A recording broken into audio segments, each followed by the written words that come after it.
Halo, selamat datang di channel Belajar Bentar. Sekarang kita akan belajar cara mempercepat Windows 10. Cara ini hanya bisa mempercepat Windows kalian 10-15%. Sekarang kita lihat caranya. Pertama, kalian buka Start menu. Setelah itu kalian ketikkan This PC seperti ini. Nanti akan muncul. Setelah itu kalian pilih klik kanan dan kalian pilih Properties. Atau kalian buka File Explorer. Setelah itu kalian pilih This PC. Setelah itu kalian pilih klik kanan dan kalian pilih Properties. Dan setelah itu kalian pilih Advanced System Setting. Setelah itu kalian pilih Performance.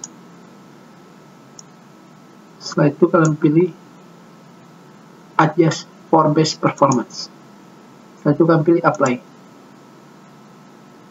Dan sekarang Windows kalian bisa lebih cepat 10-15%. Tentunya dengan settingan ini, tampilan Windows kalian juga berkurang drastis.